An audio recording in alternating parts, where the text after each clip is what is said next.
Our Virginia election coverage continues this morning. Some big surprises last night. Some of them were in favor of Democrats. Ryan Nobles is here now to sort it all out for us and talk more about the impact. And Ryan, a lot of surprises, like Heather said. I guess first we want to talk about Henrico, which the Republicans didn't fare so well there. Yeah, that has to be the biggest surprise of the night, unquestionably. It's the type of race that's going to resonate beyond just Virginia. I think there'll be some national attention to it because it's Eric Cantor's home district and it is his powerful machine that went down. But Shannon Taylor's win is undoubtedly improbable. She didn't get into this race until the very last day that you could get on the ballot. She was outspent by more than $200,000 between the other two candidates that were in the race.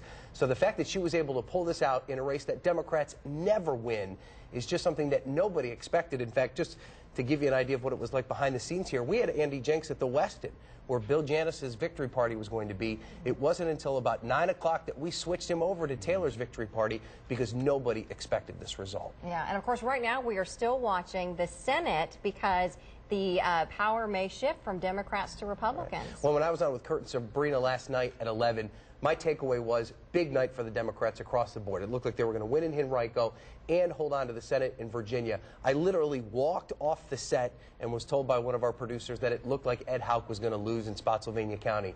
That changed the dynamic completely. We went from what looked like a very big win for Democrats to now we really can find a lot of wins for both Republicans and Democrats. And if you look at it really, it was a net overall victory for Republicans in the General Assembly. They're going to gain at least 6 seats in the House of Delegates.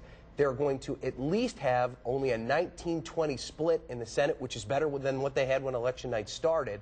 And if it all works out and this race holds in Spotsylvania County and Bryce Reeves ends up upsetting Ed Houck, it's a 20-20 split. They'll have control because the lieutenant governor will be in charge. He'll cast the deciding vote. So, I mean, the expectations were great for Republicans. They expected maybe 4 potential wins. So it's not as good as it could have been, but it was still overall a good night for Republicans. And I think we can't overstate that enough because Democrats are probably still feeling pretty good about themselves because the damage wasn't as bad as it could have been.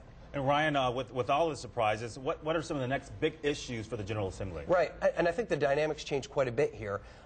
If Republicans had gotten a clear majority in the Senate, that would have made it very easy for them to move through Governor McDonnell's agenda. But I think no matter what happens in Spotsylvania, those dynamics change quite a bit, and here's why. With a 20-20 split in the Virginia Senate, even though Republicans will be able to break ties that come to the floor of the Senate, there's still a lot that goes on in the committee level. And all of those committee assignments will now be broke up even. So, you know, the Courts and Justices Committee will have the same number of Republicans and Democrats. So that means in order to get a bill to the floor, you're going to need at least marginal Democratic support. And I think we have some of the issues that'll be big on the ballot or big in the session. We're going to talk about the budget, transportation. The budget, of course, is going to be a very tough go again this year, maybe even more difficult than it was the previous 2 years of the McDonnell administration because there isn't all that federal money that was flooding into Virginia during the stimulus year, so to speak. Transportation is going to be big. Social issues, I don't think as big because Republicans won't have that clear majority and that mandate to push things through. Okay, and I know uranium mining and, of course, ABC privatization are going to be big, too. Thanks so much. I know you had a late night last night. Thanks for getting up early. And just let me say, too, I'm going to, you know, in the process right now of posting my thoughts all on DecisionVirginia.com, a complete wrap of the winners and losers from yesterday. We thought this wasn't going to be that exciting of an election. We were definitely wrong. Great insight. Thank you, Ryan, so much. Thanks. Well, 6:20.